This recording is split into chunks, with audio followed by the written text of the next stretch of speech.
For this week's assignment, we were asked to read about and investigate the Stanford Prison Experiment, as well as compare and contrast its events and consequences to those of immoral acts in the Bible.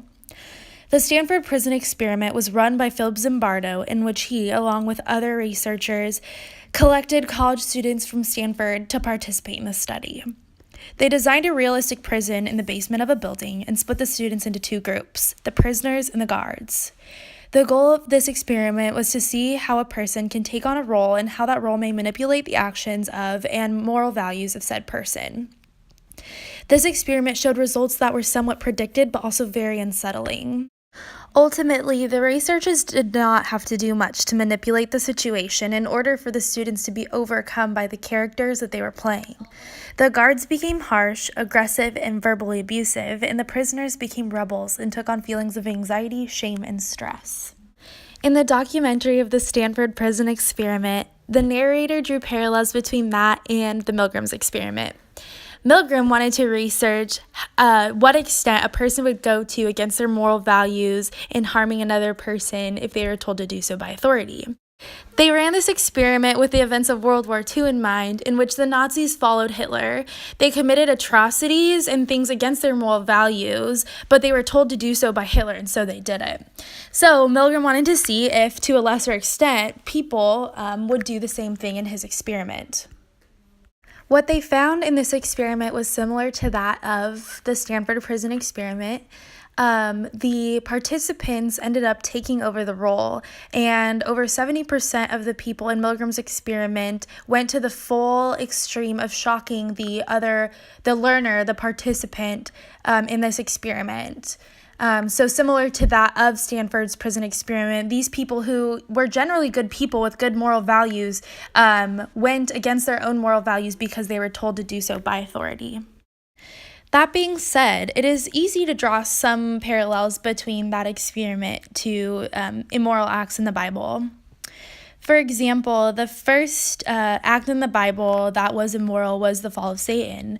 God's favorite angel, Satan, was jealous and power hungry, and he fell from heaven. So similar to that of the experiment, it shows that even pure hearts can be changed and people can turn from their own moral values and turn into something evil and something bad. So I think that the fall of Satan is definitely one thing that can be compared to this experiment. Another could be the story of Adam and Eve, in which they were perfect. They were good people in a good place, and even still evil won. And the result of that is that they were punished, and man inherited a sinful nature. And that is something similar to the Stanford Prison Experiment, because they put good people in an evil place, and ultimately the evil won over them. Another story that I think can be compared and contrasted to this experiment is the story of Shadrach, Meshach, and Abednego. King Nebuchadnezzar made a statue of himself and was commanding everyone to bow down to him. And for the most part, people were doing that except for the three men. People were conforming to his law, and the three that didn't were punished. And in the same way, those who did not conform to the authorities of the guards in the experiment were also punished. However, while the three men in this biblical story found redemption in the fire in the furnace with Christ, those men in the Stanford Prison Experiment did not receive such justice. Another story that comes to mind when discussing this experiment is the story of the stoning of the woman. In this experiment, Philip Zimbardo condoned the assault from one student to another, from a guard to a prisoner. This is something that happens in prisons, and this is something that's typically condoned because the prisoners are quote-unquote deserving of this. In the story of the woman who was about to be stoned, she had committed adultery, which was worthy of stoning in biblical times. However, when Jesus was asked what should be done, he said, "Let those who are without sin cast the first stone."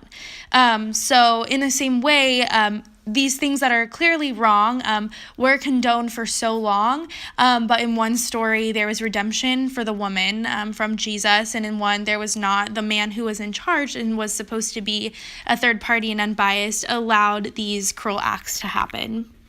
The last story that I've thought about was the crucifixion of Christ. In the Stanford Prison Experiment, the guards were horrible to the prisoners.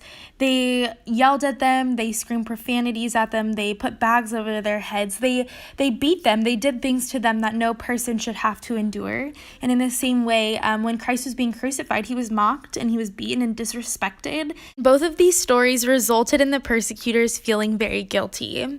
In the Stanford Prison Experiments, many years later, one of the guards is quoted saying, "I wanted to see what kind of verbal abuse that people can take before they start objecting. The thing I regret now is that I made that decision," end quote. He said this because then, at the time, his position had overwhelmed him and he had done things that were against his moral values, and now he completely regrets.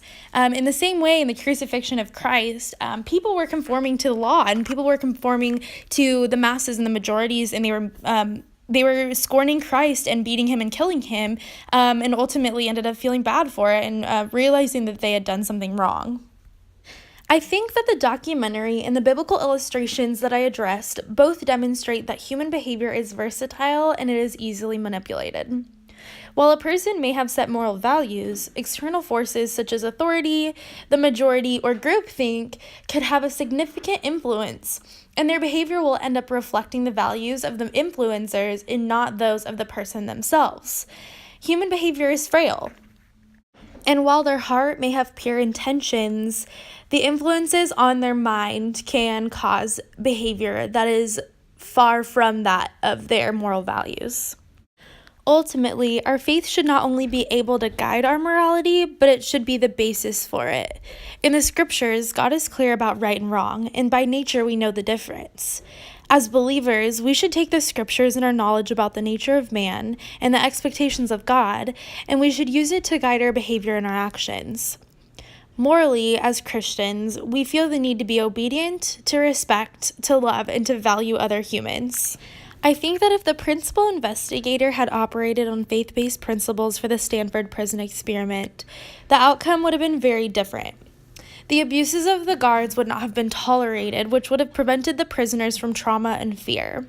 I think that because it was not run on a basis of faith, things were able to get out of hand and accurately show the sinful nature of man and the frailty of human behavior. Had it been run with faith in mind, people may have been kind and respectful, but I do not think that the results of the experiment would have been genuine, and the experiment may not have worked as a whole. Ultimately, it's hard to say how this experiment would have turned out because the results did not go as expected in the first place. Those are my thoughts on this topic, and I thank you so much for listening.